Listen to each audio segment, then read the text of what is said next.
તમારું કોમ્બિનેશન જે છે એકદમ યુનિક છે, ડૉક્ટર અને લેખક. તો આ કોમ્બિનેશન કઈ રીતે, મતલબ સૌથી પહેલા તમે શું વિચારો કે હું ડૉક્ટર બનીશ કે લેખક બનીશ? બંનેને જોડતું એક લઘુત્તમ સામાન્ય અવયવ જે છે એ છે પુસ્તક. સ્કૂલ ડેઝ, બચપન વિશેની વાતો જણાવો. મતલબ સ્કૂલ ટાઈમમાં તમે કેવા, મતલબ સાહિત્ય તરફી હતા એટલે શું એકદમ શાંત બાળક, એકદમ શિસ્તમાં હોય, એકદમ ડિસિપ્લિન બાળક, કે પછી એકદમ તોફાન મસ્તી, ધીંગા મસ્તી, બેન્ચ ઉપર ચડી ગયા, પંખો તોડી દીધો, એવું હતું? સ્કૂલમાં પણ ઇન્ટ્રોવર્ટ હતું. મારે કંઈ બહુ એવું મોટું મિત્ર વર્તુળ હોય એવું નહોતું. હતા થોડા ઘણા મિત્રો હતા, પણ બહુ મર્યાદિત. પણ બોર્ડની એક્ઝામ જે છે એ રીતના ક્લિયર કરી છે, તમે એ ફેઝમાંથી પસાર થયા છો, તો બોર્ડના જેટલા પણ સ્ટુડન્ટ્સ અત્યારે જોઈ રહ્યા છે એમને તમે કોઈ એક મેસેજ શું આપવા માંગશો કે જેનાથી એ લોકોની આ જે તૈયારીનો સમયગાળો છે એ થોડો હળવો થઈ શકે? કે જે ક્ષણે આપણે પ્રયત્નો પર કેન્દ્રિત થઈએ છીએ, પ્રયત્નો પર આપણું ફોકસ કરીએ છીએ, ત્યારે આપણે અચાનક ઉર્જાવાન બની જઈએ છીએ, આત્મવિશ્વાસ આપણામાં વધી જાય છે. ડૉક્ટર કે રાઇટર ના હોત તમે તો શું હોત? એક તો કે હું અભિનય ન કરી શક્યો, અને બીજું મને કાયમ એવું થતું કે જો મેં ક્રિકેટમાં આટલી મહેનત કરી હોત તો કદાચ હું રણજીતો રમતો હોત. પોડકાસ્ટ પર ચર્ચા વિથ ડોક્ટર અમીશામાં આપ સૌનું હાર્દિક સ્વાગત છે અને હું છું તમારી સાથે ડોક્ટર એન્કર અમીશા રાજ. આપણી સાથે દરેક નવા એપિસોડમાં એક નવા ગેસ્ટ જોડાતા હોય છે કે જેમની સાથે આપણે એમના વિશે, એમના ફિલ્ડ વિશેની વાતો કરતા હોઈએ છીએ. ત્યારે આજના એપિસોડમાં આપણી સાથે જોડાઈ રહ્યા છે જે ગેસ્ટ, એમના ઇન્ટ્રોડક્શન વિશે તમને જણાવી રહી છું કે એ પોતે ન્યુરોસર્જન ડૉક્ટર છે, એક લેખક છે, એક વક્તા છે, અને આ બધાની સાથે એક મિત્ર, મદદગાર અને માર્ગદર્શક છે. આજે આપણી સાથે ડૉક્ટર નિમિત ઓઝા જોડાઈ રહ્યા છે કે જેમની સાથે એમના લાઈફ વિશે, એમના સ્કૂલ લાઈફ વિશેની વાત કરવાના છે. એ સિવાય બોર્ડ એક્ઝામ નજીક આવી રહી છે તો બોર્ડ એક્ઝામ પર ઘણી બધી વાતો કરી છે, કોલેજ લાઈફ વિશે વાતો કરી છે, માતા પિતાના બાળકના રિલેશન, એમનો સંબંધ કેવો હોવો જોઈએ એના વિશે વાત કરી છે. આ સિવાય નિષ્ફળતામાંથી કઈ રીતના બહાર નીકળી શકાય એવા તમામ સબ્જેક્ટ પર, તમામ વિષય પર ઇન ડિટેલ બહુ બધી સરસ વાતો કરી છે, બહુ સરસ ચર્ચા કરી છે. તો આ પોડકાસ્ટને તમારા મિત્રો, તમારા પરિવાર, તમારા ફેમિલીની સાથે એન્ડ સુધી જુઓ. So presenting doctor Nimit Oza sir on podcast પર ચર્ચા with doctor Amisha.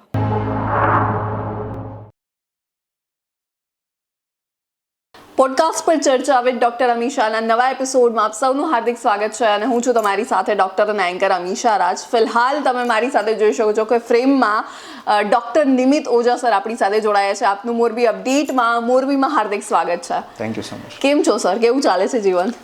Can't complain, rather દરરોજ કૃતજ્ઞતા વ્યક્ત કરવાનો અવસર આપી રહ્યું છે જીવન. અને આમ જોઈએ તો તમારું સ્કેડ્યુલ પણ એટલું બિઝી હોય છે.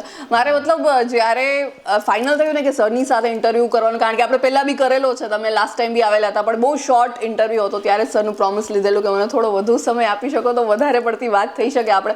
સર, મારે પહેલો સવાલ અંગત મારા માટે પણ પૂછી રહી છું ને ઘણા બધાને પણ એ જ સવાલ હશે કે વર્ક લાઈફ બેલેન્સ, મતલબ તમે તો પાછો એટ અ ટાઈમ 2 વર્ક કરી રહ્યા છો, 2, 3, 4 ઘણા બધા વર્ક એક સાથે થઈ રહ્યા છે, તો એ બેલેન્સ કઈ રીતના થઈ શકતું હોય છે? વર્ક લાઈફ બેલેન્સ જ્યારે આપણે એવું કહીએ છીએ ત્યારે બેઝિકલી એનો મતલબ એમ આપણે સમજીએ છીએ કે વર્કને આપણે લાઈફ નથી સમજતા. સો આઈ વુડ સે કે જે કામ તમે તમારી ઈચ્છાથી કરો છો, તમારા આનંદ માટે કરો છો, એ આપોઆપ તમારું સંતુલન જાળવી રાખે છે. એક વાત. બીજું કે આપણને દરેકને 24 કલાક મળતા હોય છે, રાઈટ? તો કયું વર્ક કેટલા કલાક કરવું એ અલબત્ત આપણા હાથમાં હોય છે. તો સિવાય કે તમારી એવી જોબ હોય કે જ્યાં આગળ તમારે ફિક્સ અવર્સ સ્પેન્ડ કરવા પડે. અધરવાઇઝ જો તમે સ્વરોજગારમાં હો તો તમારા કામના કલાકો તમે નક્કી કરી શકો છો. તો હું પણ એવું માનું છું કે દરેક વ્યવસાયનો એક સમય હોવો જોઈએ, જે આનંદ આપતી પ્રવૃત્તિ હોય એનો એક સમય હોવો જોઈએ, ફેમિલી માટેનો એક સમય હોવો જોઈએ, એક સમય જાત માટે પણ હોવો જોઈએ કે જ્યાં તમે તમારા શારીરિક અને માનસિક સ્વાસ્થ્ય માટે ધ્યાન આપી શકો, એની માટે પ્રવૃત્તિઓ કરી શકો. તો બેઝિકલી લાઈફમાં 3 પ્રવૃત્તિઓ જરૂરી છે. એક જે રોજગાર આપે, કે જ્યાંથી અર્થોપાર્જન થતું હોય. એક એ પ્રવૃત્તિ કે જે તમને આનંદ આપે, જે કરીને તમને મજા આવતી હોય, એમાં કુટુંબ સાથે સમય વિતાવો કે તમને ગમતી પ્રવૃત્તિ કરવી પણ હોઈ શકે. અને ત્રીજી પ્રવૃત્તિ જે તમને માનસિક શાંતિ આપે. ઓકે. જેમ કે મેડિટેશન છે, પુસ્તક વાંચન છે. તો મારા માટે એક લાભ એ છે કે મારી બીજી ને ત્રીજી પ્રવૃત્તિ લગભગ સરખી છે. તો જે કામ મને ગમે છે, વાંચન અને લેખન, એ જ કામ મને માનસિક શાંતિ પણ આપે છે. તો ઘણું બધું એ રીતે અત્યાર સુધી તો સંતુલન થતું રહ્યું છે, થઈ જાય છે. તો હજી સુધી એવું મારે સમયની મારામારી નથી રહેતી. પણ અગેન હું એવું માનું છું કે ટાઈમ મેનેજમેન્ટ કરતાં એનર્જી મેનેજમેન્ટ વધારે મહત્વનું છે. ઓકે. કારણ કે સમય તો બધા પાસે લગભગ હોય જ છે. સમય નથી હોતો, it is not about time, it is about priority. Right? So it is never about time. જ્યારે આપણે એવું કહીએ છીએ કે મને કશાક માટે સમય નથી, એનો મતલબ એમ કે કશુંક મારી પ્રાયોરિટી નથી. Yes, very true. સો જો કશુંક તમારી પ્રાયોરિટી છે તો તમે એની માટે સમય કાઢશો. રાઈટ? જો સ્વાસ્થ્ય મારી પ્રાયોરિટી છે તો હું જીમ જવા માટે સમય કાઢીશ. યસ. જો લેખન અને વાંચન મારી બૌદ્ધિક જરૂરિયાત છે, મારી પ્રાયોરિટી છે, તો એની માટે હું સમય કાઢીશ. યસ. તો જો માત્ર રોજગાર, માત્ર વ્યવસાય જ મારી જરૂરિયાત છે, મારી પ્રાયોરિટી છે, તો મને બીજા એકે માટે સમય નહીં મળે. Yes. So I would say કે it is all about priority. અને તમે કેટલી ઉર્જા ક્યાં ખર્ચો છો, એનું સંતુલન વધારે જરૂરી છે, એનું મેનેજમેન્ટ વધારે જરૂરી છે. તો I would say it is about energy management. હકીકતમાં જેટલું કામ હોવાનો લોકો દાવો કરે છે એટલું કામ છે જ. Yes, very true.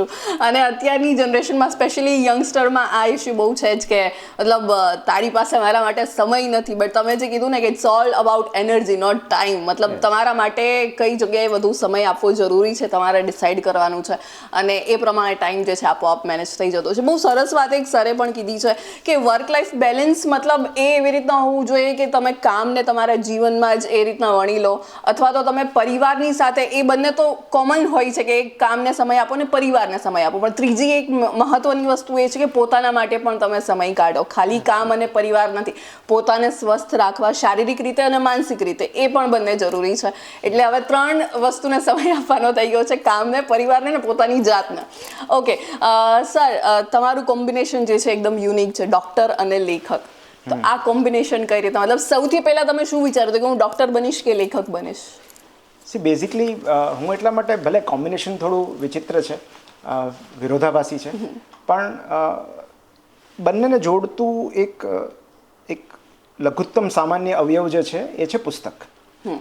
કે અલ્ટિમેટલી તમારે ડૉક્ટર બનવું છે, તમારે સર્જન બનવું છે, તો પણ તમારે પુસ્તકો વાંચવા પડશે.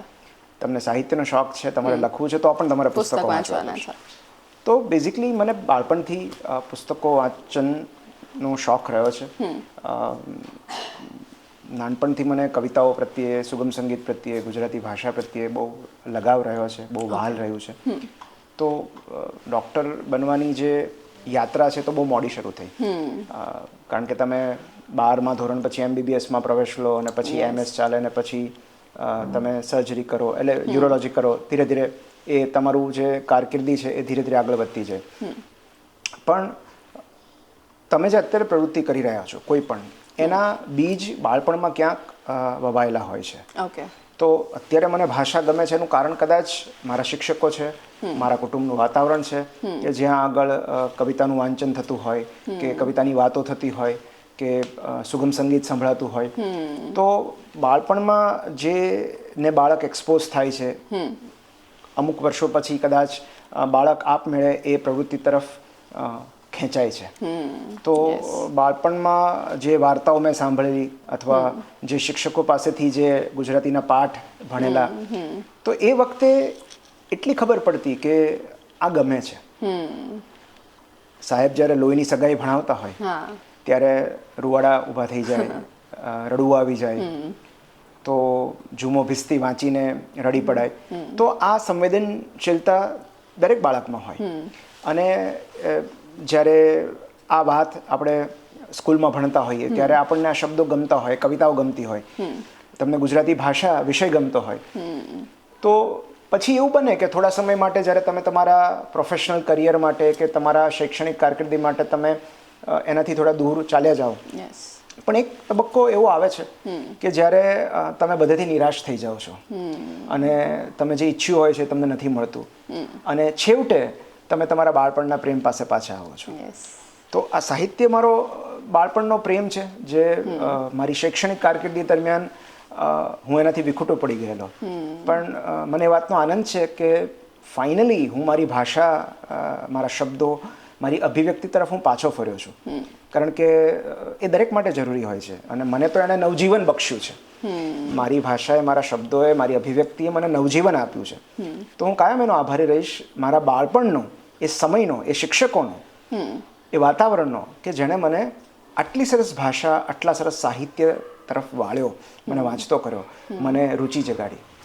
યસ, મતલબ કંઈ પણ તમે જો અત્યારે કરી રહ્યા છો, તમારું કંઈ પણ શોખનું કામ તમે જે છે કરી રહ્યો છો અને કંઈક બીજ જે છે બાળપણમાં જ રોપાઈ ગયા હોય છે અને એનું જ વટવૃક્ષ જે છે આગળ થતું હોય છે. સર, તમે વાત કરી કે બાળપણમાં જ તમને સાહિત્ય પ્રત્યેનો પ્રેમ જે છે, તમારો બચપનનો પ્રેમ જે તમે કહ્યો કે ચાઇલ્ડહુડ લવ જે આપણે કહી શકીએ સાહિત્ય તરફ હતો. તો તમારા સ્કૂલ ડેઝ, બચપન વિશેની વાતો જણાવો. મતલબ સ્કૂલ ટાઈમમાં તમે કેવા, મતલબ સાહિત્ય તરફી હતા એટલે શું એકદમ શાંત બાળક, એકદમ શિસ્તમાં હોય, એકદમ ડિસિપ્લિન બાળક, કે પછી એકદમ તોફાન મસ્તી, ધીંગા મસ્તી, બેન્ચ ઉપર ચડી ગયા, પંખો તોડી દીધો, એવું હતું? સી, બેઝિકલી હું પહેલેથી ઇન્ટ્રોવર્ટ રહ્યો છું. Okay. મારી પ્રકૃતિ જ મિતભાષી છે. તો મને કાયમ ઓછું બોલવું મારો સ્વભાવ છે. ઓછું કરતાં બી પ્રમાણસર બોલવું મારો સ્વભાવ છે. તો હું સ્કૂલમાં પણ ઇન્ટ્રોવર્ટ હતો. મારે કંઈ બહુ એવું મોટું મિત્ર વર્તુળ હોય એવું નહોતું. હતા, થોડા ઘણા મિત્રો હતા, પણ બહુ મર્યાદિત. અને પહેલેથી મને વાંચવું ગમતું અને મારી યાદશક્તિ અને એકાગ્રતા સારી હોવાના કારણે મને અભ્યાસ દરમિયાન ક્યાંય એવી તકલીફ પડી પણ નથી. તો અને હું જે નિશાળમાં હતો દક્ષિણામૂર્તિમાં, ત્યાં અમારે સ્વયંશિસ્તનો રિવાજ હતો. ઓકે. સો સ્વયંશિસ્ત એટલે તમને માસ્તર ખીજાશે નહીં, તમને વઢશે નહીં, તમને સજા નહીં આપે. હા, ક્યારેક કોઈ અંતિમ પેલું થયું હોય, વધારે પડતું તોફાન થયું હોય તો, પણ સામાન્ય રીતે સ્વયંશિસ્ત, સેલ્ફ ડિસિપ્લિન. તો મેં તો એ વાતને આજની તારીખ સુધી બહુ ગંભીરતાથી લીધી છે. આજે પણ હું સ્વયંશિસ્તનું પાલન કરું છું. સ્વયંશિસ્ત એટલે તમારે ક્યારે ઉઠવાનું, ક્યારે સૂવાનું, તમારે કસરત કરવાની, તમારે વાંચવાનું, તમારે મેડિટેશન કરવાનું, આ બધા નિર્ણયો કોઈ તમને કહેશે નહીં તમારે ક્યારે કરવાનું, તમારે જાતે નક્કી કરવાનું અને એને વળગી રહેવાનું. તો એ સ્વયંશિસ્ત છે. તો એ જે નિશાળના આદર્શો હતા સ્વયંશિસ્તના, એ હજી સુધી મને કામ લાગે છે. હું હજી સુધી એને ફોલો કરું છું. તો એટલે અમારા ક્લાસમાં તોફાન કરવાની જવાબદારી 2-3 છોકરાએ લઈ લીધી હતી, એટલે મારા શિરે જવાબદારી નહોતી આવી. પણ મને ક્લાસમાં પહેલા બાંકડે બેસવું, શિક્ષકોના પ્રિય થવું, આ બધું મને બહુ ગમતું. તો હું ઘણા બધા શિક્ષકોનો પ્રિય હતો. તો કારણ કે મને શિક્ષણ પ્રત્યે રુચિ હતી, મને આ આખી વ્યવસ્થા પ્રત્યે રુચિ હતી અને હજી છે. કારણ કે હું એવું માનું છું કે જો બહુ દૂર સુધી જવું હશે તો શિક્ષણ બહુ જરૂરી છે. અને આજે હું તમારી સાથે આ વાતો કરી રહ્યો છું એના પાયામાં જ શિક્ષણ છે. તો આ બે એવા પાસા છે શિક્ષણ અને સાહિત્ય, જે આમ જુદા છે પણ આમ એકબીજા સાથે સંકળાયેલા છે. કારણ કે એક જ્ઞાન આપે છે, શિક્ષણ જ્ઞાન આપે છે અને સાહિત્ય પ્રજ્ઞા આપે છે. સો નોલેજ અને વિઝડમ બે અલગ બાબતો છે. તો જે પાઠ્યપુસ્તકો વાંચીને જે ભણતરથી મળે છે એ શિક્ષણ છે. જે અનુભવોથી મળે છે અથવા જે કોઈની ભૂલો વાંચીને મળે છે, કોઈની વાર્તાઓ વાંચીને મળે છે, જે સાહિત્ય વાંચીને મળે છે, એ પ્રજ્ઞા છે, એ વિઝડમ છે. માટે બંને જરૂરી છે. યસ, બંનેનો સંગમ જે હોય છે એ જ્યારે ભેગો થાય ત્યારે આપણને આવી હસ્તી કહી શકીએ જોવા મળતી હોય છે. ઓકે સર, તમે વાત કરી કે તમે સ્કૂલ ડેઝમાં સેલ્ફ ડિસિપ્લિનમાં માનતા હતા અને જે તમે અત્યાર સુધી લાઈફના અત્યાર સુધી એને જ વળગીને રહ્યા છો. સેલ્ફ ડિસિપ્લિન મતલબ એક એવી વાત છે, મારો પોતાનો પણ એ જ એક્સપિરિયન્સ છે કે જ્યારે ઇવન બાળકોને પણ એવું થતું ખીજાઈને કરવાનું કહે છે ને એ નહીં કરે, પણ જ્યારે એને મનમાંથી એ વસ્તુની ઈચ્છા થશે ને કે ના મારે આ કરવું છે ત્યારે જ થવાનું છે. અને એમાં પણ અત્યારે બોર્ડની એક્ઝામ જે છે નજીક આવી ગઈ છે, તડામાર તૈયારી અત્યારે છોકરાઓ કરી રહ્યા છે, અમુકને અમુક હજી ફાફા મારી રહ્યા છે, છેલ્લા દિવસે વાંચવા બેસે. પણ ઘણા બધા એવું પણ હોય છે બાળકોને કે પ્રેશરમાં અત્યારે વાંચતા હશે. તો તમે પણ બોર્ડની એક્ઝામ જે છે એ રીતના ક્લિયર કરી છે, તમે એ ફેઝમાંથી પસાર થયા છો. તો બોર્ડના જેટલા પણ સ્ટુડન્ટ્સ અત્યારે જોઈ રહ્યા છે એમને તમે કોઈ એક મેસેજ શું આપવા માંગશો કે જેનાથી એ લોકોની આ જે તૈયારીનો સમયગાળો છે એ થોડો હળવો થઈ શકે? હું બે વાત કરીશ. એક તો આજે આપણે ભાર કહીએ છીએ, દબાણ કહીએ છીએ, એ શેનું છે? તો બેઝિકલી એ અપેક્ષાનું દબાણ છે. ઓકે, જાત પાસેથી અપેક્ષા જે હોય એનું દબાણ, કુટુંબે તમારી પાસેથી જે અપેક્ષા રાખી હોય એનું દબાણ, શિક્ષકોએ જે અપેક્ષા રાખી હોય એનું દબાણ. તો બેઝિકલી આ જે ભાર છે એ અપેક્ષાનો ભાર છે કે you are expected to perform, or તમારે એક ચોક્કસ નિશ્ચિત કરેલા માર્ક્સ કે પર્સન્ટેજ લાવવાના છે. તો આ અપેક્ષાનું દબાણ છે, આ પરિણામનું દબાણ છે. અને પરિણામનો વિચાર હંમેશા આપણા કર્મને અવરોધે છે. પરિણામનો વિચાર આપણી શક્તિઓ છીનવી લે છે. તો જે મને મારી આ યાત્રા દરમિયાન સમજાયું છે અત્યાર સુધીની, કે જે ક્ષણે આપણે પ્રયત્નો પર કેન્દ્રિત થઈએ છીએ, પ્રયત્નો પર આપણું ફોકસ કરીએ છીએ, ત્યારે આપણે અચાનક ઉર્જાવાન બની જઈએ છીએ, આત્મવિશ્વાસ આપણામાં વધી જાય છે, આપણે કોન્ફિડન્ટ થઈ જઈએ છીએ. જે ક્ષણે આપણે પરિણામનો વિચાર કરીએ છીએ એ ક્ષણે આપણી ચિંતાઓ વધી જાય છે, આપણું દબાણ વધી જાય છે, શંકા વધી જાય છે. એનું બહુ સાદું કારણ એટલું છે કે પ્રયત્નો આપણા હાથમાં છે, પરિણામ આપણા હાથમાં નથી. પ્રયત્નો વર્તમાનમાં છે, કારણ કે આપણે વર્તમાનમાં જીવીએ છીએ અને આપણી શક્તિ, આપણી ઉર્જા વર્તમાનમાં રહેલી છે, નાવમાં રહેલી છે. એ પછીની ક્ષણે શું થવાનું છે, અત્યારે આપણે વાત કરી રહ્યા છે, આ પોડકાસ્ટ, ઇન્ટરવ્યુ પબ્લિશ થશે કે નહીં એ આપણે જાણતા નથી. ઓર અત્યારે હું એનો વિચાર કરીશ તો હું બોલી નહીં શકું. અત્યારે મારું કામ તમને જવાબો આપવાનું છે. તો એ પ્રયત્ન છે. તો માં ફલે શું કદાચ ન તો કદાચ બહુ મોટી બાબત છે, બહુ મોટી ફિલોસોફી છે. જો આપણે એને વળગી શકીએ તો એના જેવું ઉત્તમ તો એકે નહીં. પણ પરીક્ષાની જ્યારે વાત કરીએ ત્યારે ફળનું પણ અપેક્ષા હોય જ કે માર્ક્સ એટલે તો આપણે પરીક્ષા આપીએ છીએ. પણ અલ્ટિમેટલી જ્યારે આપણે કોઈ લક્ષ્ય તરફ જતા હોઈએ છીએ ત્યારે આપણે સતત એ લક્ષ્યને જોયા નથી કરતા. આપણા ડગ તો પછી આપણે નીચે જ માંડવાના હોય છે. તો એ લક્ષ્ય સામું જોઈને જો આપણે ચાલશું કે એ દિશામાં દોડશું તો શક્ય છે કે આપણે ગળથોલીઓ ખાઈને પડી જઈએ. તો લક્ષ્યની દિશા તરફ આગળ વધતી વખતે સૌથી જરૂરી બાબત હોય છે એ દરેક ડગ ઉપર ફોકસ કરવાની હોય છે. દરેક ડગ જે આપણે માંડીએ છીએ એના ઉપર ધ્યાન કેન્દ્રિત કરવાની હોય છે, પ્રયત્ન પર કેન્દ્રિત કરવાની હોય છે. તો આઈ વુડ સે કે જે વિદ્યાર્થીઓને ત્યારે જ મૂંઝવણ, ગભરામણ, ચિંતા, બેચેની અનુભવાશે જે ક્ષણે આપણે પરિણામનો વિચાર કરીએ છીએ. અને કારણ કે એ આપણા હાથમાં જ નથી. તો જ્યારે when we are trying to control the uncontrollable, એમાંથી આ અસ્વસ્થતા ઉદ્ભવે છે. પ્રયત્નો પર વધારે ફોકસ કરવું જોઈએ, પરિણામ પર નહીં. પરિણામ પર કરવું જોઈએ ફોકસ, પણ તમે એના માટે જે પ્રયત્નો કરી રહ્યા છો એના પર ધ્યાન નહીં હોય તો પરિણામ સુધી નહીં પહોંચી શકાય. અને એમ પણ ભગવાન શ્રી કૃષ્ણએ કહ્યું જ છે કે કર્મ કરો, ફલ કી ચિંતા મત કરો. તો જેટલા પણ બોર્ડના વિદ્યાર્થીઓ છે એમના માટે એક સરસ મેસેજ હતો અને આ મેસેજને સાથે લઈને તમારે હવે પ્રયત્નો કરવાના છે. સર, બોર્ડની એક્ઝામ હવે ઘણા બધા વિદ્યાર્થીઓ 12મા ધોરણની પરીક્ષા આપી રહ્યા હશે, બોર્ડ હશે, એવી કોઈ કોલેજ ધ્યાનમાં રાખીને બેઠા હશે કે મારા સપનાની કોલેજ આ છે, અહીંયાથી મારે ડિગ્રી મેળવવી છે, અહીંયાથી પાસ આઉટ થવું છે, અને કદાચ કોઈક માર્ક્સ ઓછા હશે, 1-2 માર્કના લીધે કદાચ એ કોલેજમાં પ્રવેશ નહીં મળે અને હતાશ થઈ જતા હોય છે, ડિપ્રેશનમાં આવી જતા હોય છે. કોટામાં તો સુસાઇડના કેસ પણ એટલા વધી રહ્યા છે. તો આ કોલેજમાં જ્યારે મનગમતી કોલેજમાં પ્રવેશ ના મળે, કારણ કે તમારો ખુદનો એક્સપિરિયન્સ પણ એ મેં સાંભળેલો છે સરના એક શો હતો એમાં. તો સર, એ તમારો એક્સપિરિયન્સ પરથી તમે શું કહેવા માંગશો કે તમે ગમે એટલી મહેનત કરી છે, તમે 100% આપ્યું છે, છતાં પણ તમને ધાર્યું પરિણામ કદાચ નથી મળ્યું, કદાચ તમારી કોલેજમાં એડમિશન નથી મળ્યું, તો તમે એ કઈ રીતના પ્રોસેસ કરશો, એ સમયમાંથી કઈ રીતના બહાર નીકળશો? એનો હું એક જ વાક્યમાં જવાબ આપીશ. The universe can have different plans. ઘણીવાર આપણે જે ઈચ્છ્યું હોય છે એ આપણને નથી મળ્યું તો આપણે નિષ્ફળતા ગણતા હોઈએ છીએ. પણ હકીકતમાં આપણા માટે કશુંક એવું રંધાઈ રહ્યું હોય છે, કંઈક એવી ડિશ બની રહી હોય છે જે આપણે ઓર્ડર કરી છે એની કરતાં વધુ સારી છે. અને માટે કદાચ રિજેક્શનનો અર્થ રીડાયરેક્શન હોય છે. આપણે જે રસ્તા પર જવું હોય છે એ રસ્તા પર ડાયવર્ઝન હોય તો એનો અર્થ એમ કે કોઈક વધુ સારો રસ્તો આપણને સૂચવી રહ્યું છે. તો ઇવન મારા અનુભવ પરથી તો હું એવું જ કહીશ કે એક સમયે શું કામ અત્યાર સુધી મારા જીવનમાં જેટલી મને નિષ્ફળતાઓ લાગતી હતી એ સમય પસાર થતાં ધીમે ધીમે મારી તરફેણમાં થઈ છે. તો એ વ્યક્તિગત વિચાર છે, વ્યક્તિગત કોન્સેપ્ટ છે નિષ્ફળતા એટલે. આપણી ધારણા પ્રમાણે કશુંક નથી બનતું અથવા આપણી ઈચ્છા પ્રમાણેનું કશુંક આપણને નથી મળતું તો આપણને અસ્વીકારની કે નિષ્ફળ થયાની લાગણી થાય છે.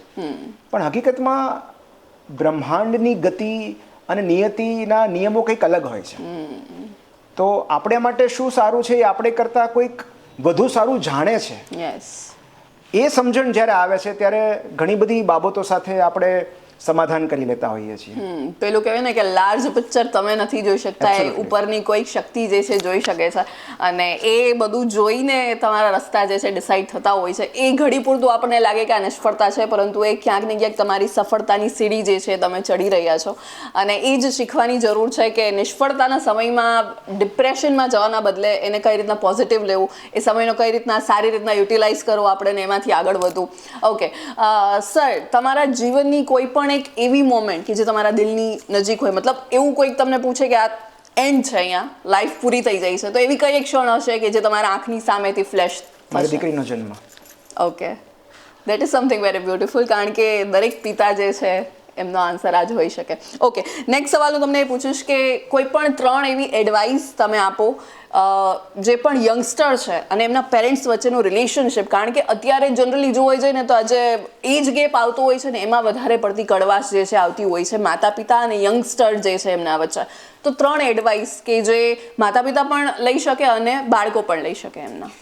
માતા પિતાને હું એવું કહીશ કે 3 E હું કહીશ: એમ્પથી, ઇયર્સ એન્ડ એન્કરેજમેન્ટ. બાળકો શું અનુભવી રહ્યા છે આ ઉંમરમાં એ તમે પણ સમજવાનો પ્રયત્ન કર્યો. એ લોકો જે નિર્ણય લે છે અથવા જે રીતે વર્તન કરે છે તો એમની અંદર શું ચાલી રહ્યું છે, એમનું ભાવ વિશ્વ શું છે, એ એક વાલી તરીકે આપણે પણ સમજવાનો પ્રયત્ન કરીએ, કારણ કે આપણે અવસ્થામાંથી પસાર થઈ ચૂક્યા છીએ. તો આપણે ભૂલી ગયા છે, પણ આપણા માટે એ અવસ્થા, એ લાગણી, એ જે તબક્કો છે એ નવો નથી, કારણ કે આપણે પણ પસાર થયા છે. બીજું છે ઇયર્સ. બરાબર છે, આપણે જો આપણા સંતાનોને જજમેન્ટલ થયા વગર શાંતિથી સાંભળવાની ખાલી આદત કેળવી લઈએ તો આપણા સંતાનો આપણા મિત્ર બની શકે છે. પણ આપણે એક કમ્પલ્ઝન હોય છે એક વાલી તરીકે કે આપણે સલાહ આપી દઈએ છીએ, આપણે જજ કરી લઈએ છીએ શું સાચું, શું ખોટું, શું યોગ્ય, અયોગ્ય. આ એક વાલી તરીકેની ચામડીમાંથી બહાર આવીને જો આપણે માત્ર એક લિસનર બની શકીએ તો બાળકો આપણને બધી વાત કરશે, કારણ કે એમને શેર તો કરવું છે પણ એમને સલાહ નથી જોતી, એમને જજમેન્ટ્સ નથી જોતા, એમને ચુકાદા નથી સાંભળવા, એમને વાત કરવી છે. તો ઇયર્સ. અને 3rd ઇઝ એન્કરેજમેન્ટ. એ લોકો જે કરી રહ્યા છે એને આપણે પ્રોત્સાહન આપીએ તો ચોક્કસ એ લોકો આપણી પાસે આવશે. એમને નિરાશ કરવાને બદલે, એમને કડવા શબ્દો કહેવાને બદલે, એમને નેગેટિવ કમેન્ટ્સ આપવાને બદલે જો આપણે એમની સાથે રહીએ, એમને પ્રોત્સાહન આપતા રહીએ તો દરેક બાળક શું કામ એમના મમ્મી પપ્પાથી કઈ વસ્તુ છુપાવે કે અંતર વધારે. અને સંતાનોને હું એવું કહીશ કે જે પણ હોય પ્લીઝ મમ્મી પપ્પા સાથે શેર કરો, કારણ કે અલ્ટિમેટલી કોમ્યુનિકેશનના અભાવને કારણે જ અંતર વધતું હોય છે. તો જો તમે તમારા મિત્રને કોઈ વાત કરી શકો તો ઘરમાં રહેલી કોઈ વ્યક્તિને કેમ ન કરી શકાય? તો જે લોકો તમારા કુટુંબીજનો છે, બ્લડ રિલેટિવ્સ છે, મમ્મી પપ્પા, ભાઈ બહેન, ફઈ ફુવા, કોઈ પણ હોઈ શકે, તો તમારા સૌથી પહેલા અને સૌથી મોટા કાઉન્સેલર તમારા ઘરમાં હોય છે, તમારા મમ્મી હોય છે. સો જો તમે બહારના કોઈ વ્યક્તિને આ વાત કરી શકો તમારી મૂંઝવણ, તો ઘરમાં તો કેમ ન કરી શકાય? તો જે પણ તમે અનુભવો છો, જે પણ તમે વિચારો છો, જે પણ તમારી લાગણી છે એ ઘરના કોઈ પણ હોય, જે તમને સૌથી પ્રિય હોય, જે સૌથી વહાલું હોય એની સાથે શેર કરો, કારણ કે એ માત્ર કન્વે કરવાથી ઘણી બધી તકલીફોનું સમાધાન આવી જતું હોય છે, ઉકેલ આવી જતો હોય છે. તો યંગસ્ટર્સને તો હું એવું જ કહીશ કે please spend some time with your family. અને આ એજમાં ઘણું બધું ચાલતું હોય છે, એડિક્શનથી લઈને લવ અફેર્સથી લઈને ભવિષ્યની અસલામતી, જોબ મળશે કે નહીં, ઘણું બધું ચાલતું હોય છે. પણ આ જે કંઈ ભાવ વિશ્વ છે એ જ્યારે આપણે કોઈની સાથે વહેંચીએ છીએ ત્યારે આપણું ઘણું બધું બર્ડન હળવું થઈ જતું હોય છે, ઘણી બધી તકલીફો હળવી થઈ જતી હોય છે. યસ, પેલું કહેવાય ને કે શેર કરવાથી કદાચ તકલીફનું સોલ્યુશન નહીં આવે, પણ તકલીફ જે છે હળવી તો થઈ જ જશે, કારણ કે આપણી અંદર જે ભરેલું છે આપણે કોઈકને શેર કરી દઈએ ને તો એ હળવાશ જે છે આવી જતી હોય છે, અને ત્યાંથી બધા જ સોલ્યુશન જે છે આવી જતા હોય છે. અને ફેમિલીથી વધારે આપણી નજીક જે છે કોઈ જ નથી હોતું, કોઈ આપણું સમજી શકે એ વ્યક્તિ જે છે આપણી ફેમિલી હોય છે. સો ડેફિનેટલી બહુ સરસ સલાહ જે હતી જે માતા પિતા અને એમના યંગસ્ટર જે બાળકો છે એમને સમજવાની હતી. ઓકે સર, નેક્સ્ટ સવાલ હું એ પૂછીશ કે અત્યારનું યંગસ્ટરની જ આપણે વાત કરી રહ્યા છે કે યંગસ્ટર અત્યારે તમે જ કીધું કે ઘણું બધું એમની લાઈફમાં આજુબાજુ ચાલતું હોય છે, એ ભણવાની સાથે સાથે એડિક્શન છે, લવ અફેર્સ છે, અને એમાંથી જ ક્યાંક ને ક્યાંક એ લોકોની લાઈફ આખી ટર્નઓવર થતી હોય છે. તો યંગસ્ટર કારણ કે વધુ પડતો ટાઈમ એ લોકો સોશિયલ મીડિયા ઉપર પણ રહેતા હોય છે કે જ્યાંથી પણ એમને ઘણું બધું કહેવાય ને કે ઇન્ફ્લુઅન્સ થતા હોય છે, તો એ લોકો કઈ રીતના મેનેજ કરવું જોઈએ? આમાં બે વસ્તુ છે કે મૂલ્યો અને આદર્શો વારસાગત હોય છે.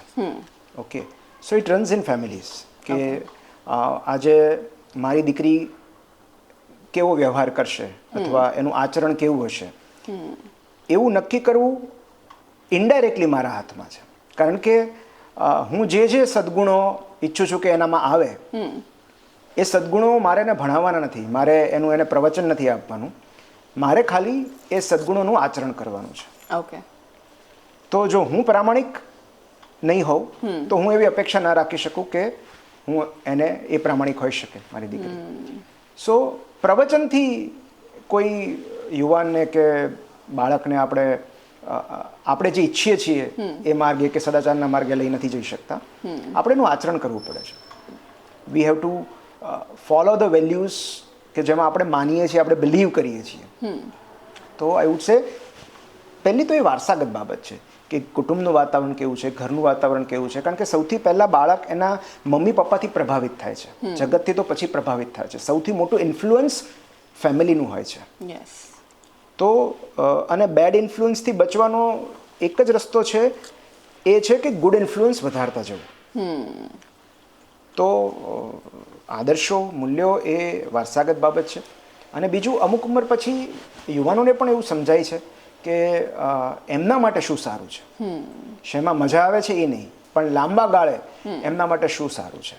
કારણ કે મિત્રો સાથે કલાકો ગપ્પા મારવામાં અને વ્યસન કરવામાં મજા તો એમને આવે છે, પણ એમને ખ્યાલ છે કે આ જે પ્લેઝર છે એ બહુ ટેમ્પરરી છે.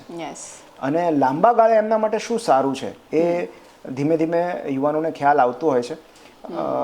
પણ હું કહીશ કે એ કોઈ સમય આપણે ક્યારેય મોડા નથી હોતા. તો જે ક્ષણે એવી ભૂલ સમજાય કે ત્યારે એ પરિવર્તન લાવવા માટે એક નાની એવી ક્ષણ પણ પર્યાપ્ત હોય છે. તો પણ હું એવું કહીશ કે તમે એવા જ લોકોને આપણે કહીએ છીએ ને કે આપણા માટે પ્રેરણામૂર્તિ, તો આપણા માટે પ્રેરણામૂર્તિ કોણ છે એ બહુ જરૂરી છે. આપણે કોને ફોલો કરીએ છીએ, ખાલી સોશિયલ મીડિયામાં જ નહીં, જીવનમાં પણ આપણે કોને ફોલો કરીએ છીએ. અને આજે આપણને ઇન્ફ્લુઅન્સ કરે એવા જે વ્યક્તિત્વ હોય છે એ આપણને બાળપણમાં જ ખ્યાલ આવે છે કે મારે આના જેવું બનવું છે. તો તમે કોઈ પણ અત્યારના પ્રેઝન્ટ ક્રિકેટરને પૂછો કે કોના જેવું બનવું છે, તો કે સચિન તેંડુલકર એમના આદર્શ છે. આવનારી પેઢીને પૂછશો તો વિરાટ કોહલી આદર્શ છે. તો બાળપણથી જ કોઈ એવું વ્યક્તિત્વ તમારી નજર સામે હોય છે કે જે તમને પ્રભાવિત કરે છે અને તમને એવું લાગે છે કે મારે આમના રસ્તા પર ચાલવું છે. અને એમના રસ્તા પર ચાલતા ચાલતા ધીરે ધીરે તમને તમારો રસ્તો જડતો જાય છે. પણ one thing you are sure કે જે રસ્તા પર એ ચાલ્યા છે એ રસ્તા પર ચાલીને તમે દુઃખી નહીં થાવ, તમને પસ્તાવો નહીં થાય. કારણ કે આ વ્યક્તિ એ ઊંચાઈ પર પહોંચી છે કે અથવા તો એમણે એટલી સેવા કરી છે અથવા એટલી લોકપ્રિય છે અથવા એટલી મદદગાર છે, સેવાભાવી છે કે લોકો એમને ચાહે છે. તો આ લોકપ્રિયતા બહુ ચેપી વસ્તુ છે. કેમ દરેક લોકપ્રિયતા ઝંખે છે? કારણ કે લોકો પ્રેમ કરી કોને ન ગમે. તો આજે કોણ લોકપ્રિય છે, મને એની ઈર્ષા થશે. એ પ્રેમ મારે મેળવવો છે તો મારે શું કરવું પડશે? મારે એમના જેવું કંઈક કરી બતાવવું પડશે. કારણ કે વ્યસન કરવાથી કે બીજું કશું કરવાથી મારો જીવન વેડફી નાખવું લીગલ છે, આમ તો કોઈ તમને ના નથી પાડતું. પણ એ મારા પ્લેઝરમાં મને ખબર છે કે લોકો મને એમ કરવાથી માન નહીં આપે. લોકો મને પ્રેમ નહીં આપે, લોકોનો આદર મેળવવો હશે, લોકપ્રિયતા મેળવવી હશે, લોકોનો પ્રેમ મેળવવો હશે, સન્માનપાત્ર સ્થાન મેળવવું હશે સમાજમાં, તો મારે કંઈક એવું કરવું પડશે જે ફલાણી વ્યક્તિ કરીને નીકળી ગઈ. યસ. તો આ જ રીતે આપણે આદર્શો ઘડીએ છીએ ને. તો આઈ વુડ સે કે આવનારી પેઢી માટે જો કશું કરવું હોય તો સૌથી પહેલાં એ મારે પ્રેક્ટિસ કરવી પડશે, એનું આચરણ મારે કરવું પડશે. યસ. તો મને જોઈને કેટલાક લોકો ઇન્સ્પાયર થશે કે અમારે આવું બનવું છે. તો આઈ વુડ સે કે આગળના લોકોને, આવનારી પેઢીને શું કરવું જોઈએ એનો દાખલો આપણે જ બેસાડતા હોઈએ છીએ. યસ. જેટલા પણ બાળકો જે છે એમને એમના કહેવાય ને કે મોટિવેશન ક્યાંથી મેળવવું છે એમને નક્કી કરવાનું છે, અને જેટલા પણ એલ્ડર્સ છે એ લોકોની જવાબદારી છે કે આદર્શ જે છે એ આપણે એવા જ બેસાડીએ કે જેને અનુસરીને બાળકને જીવનમાં ક્યારેય પછતાવો ના થાય. ઓકે, બહુ સરસ એક થોટ જે છે કે જે બધાના જીવનમાં લાગુ કરવા જેવો છે. ઓકે સર, બધા જ સ્ટુડન્ટ્સ તરફથી મતલબ એક કહેવાય ને સામૂહિક સવાલ અથવા તો બળતરા કહી શકીએ એવો છે કે મમ્મી પપ્પા એવું કહેતા હોય છે કે બેટા 10મું કરી લે ને પછી તો જલસા જ છે, પછી 12મું બોર્ડ આવે, 12મું બોર્ડ છેલ્લું છે, કોલેજમાં બહુ શાંતિ છે, કોલેજ આવે છે, કોલેજમાં પહેલા 2-3 વર્ષમાં ફાંફા મારવા પડતા હોય છે, ક્યાંથી બુક લેવી, આ ઇંગ્લિશમાં ગુજરાતી મીડિયમ વાળા પાછા કરશે કે ઇંગ્લિશમાં અમને ફાવતું નથી, તો કોલેજમાં હૈયા બળતરા ચાલુ છે. કોલેજ પછી એમ થાય કે હવે કોલેજ પૂરી કરી લો પછી તો જોબ તમારા માટે વેઇટ કરતી હશે વારા લાઈનમાં, જોબમાં પણ એ જ છે. તો મતલબ આ એન્ડ ક્યારે આવે છે આ વસ્તુનો, કે તમારા જીવનમાં શાંતિ ક્યારે આવે છે? આ બધાની સામૂહિક સવાલ સ્ટુડન્ટ્સ તરફથી. બાળકોને પહેલેથી એ સમજાવવું જરૂરી છે કે જ્યાં સુધી જીવન છે ત્યાં સુધી સંઘર્ષ છે. યસ. તો પછી જીવન આરામદાયક થશે એ વાત સાચી, વિકલ્પો ખુલશે એ વાત સાચી, કમ્ફર્ટ્સ મળશે એ વાત પણ સાચી, પણ સંઘર્ષો ઓછા નહીં થાય. યસ. એક કે બીજા સ્વરૂપમાં, કાં તો રોજગારને લગતા, કાં તો ભાવનાત્મક, કાં તો વ્યવહારુ જીવનને લગતા, સામાજિક જીવનને લગતા સંઘર્ષો ચાલવાના જ છે. અને આ દરેક જણ જેટલું વહેલું સમજી લે એમના માટે સારું છે. તો પછી લાઈફ ઇઝી થઈ જશે, એનો મતલબ એમ કે પછી રોજગાર મળી જશે.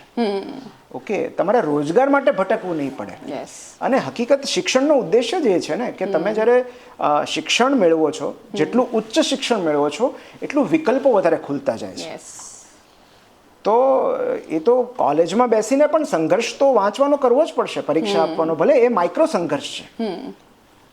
એ તમારે ચપ્પલ ઘસીને બધે એપ્લિકેશન આપવાની જોબ માટે એવો સંઘર્ષ નથી, પણ સંઘર્ષ તો ત્યાંય કરવો પડશે, પરીક્ષા આપવી પડશે, એમાં પણ કેટલાક પડકારો આવશે. તો ખાલી સંઘર્ષનો પ્રકાર બદલાશે. પણ તમે જેમ જેમ ઉચ્ચ શિક્ષણ લેતા જાઓ છો તમને સૌથી મોટો ફાયદો એ થાય છે કે તમારા વિકલ્પો ખુલતા જાય છે. યસ. એક વ્યક્તિ જે બિલકુલ જેણે શિક્ષણ નથી મેળવ્યું એની પાસે જે વિકલ્પો હશે એની કરતાં જેમણે શિક્ષણ મેળવ્યું છે એમની પાસે વધારે વિકલ્પો હશે. યસ. અને જેમણે શિક્ષણમાં ઉચ્ચ ગુણ પ્રાપ્ત કર્યા છે, વધુ લાયકાત છે, વધુ ડિગ્રી છે, એમની પાસે એનાથી વધારે વિકલ્પો હશે. યસ.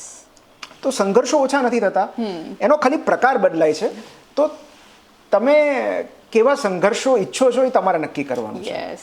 બેટર વર્ડ કે તમારે સંઘર્ષ કેવા ઈચ્છવા, તમે મતલબ જે ઈચ્છો તમારા સંઘર્ષ તમારે આટલા 30 વર્ષ પછી પણ હજી આ જ વસ્તુ કરવી છે કે જે તમે મતલબ જોઈને તમને એવું જોઈને સામેનું થતું હશે કે આટલી મહેનત કોણ કરે, પણ એ તમારે તમારા સંઘર્ષ કેવો જોઈએ છે તમારે પહેલાં ડિસાઈડ કરવાનું છે.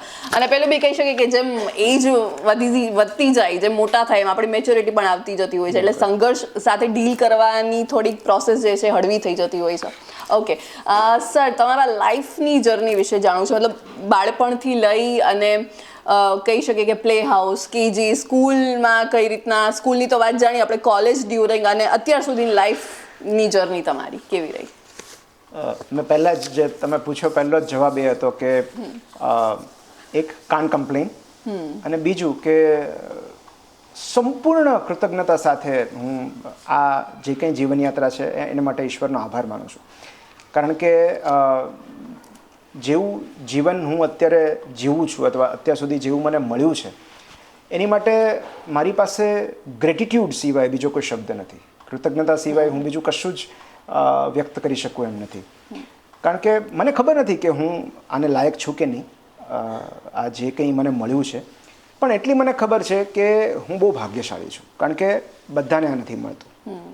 એટલે આઈ વુડ સે કે life has been so kind to me, God has been so kind to me કે મને ઘણું બધું એવું આપ્યું છે કે, અને હું હંમેશા હવે મેં એવું નક્કી કર્યું છે કે હું એ જ વસ્તુની ગણતરી કરીશ જે મારી પાસે છે.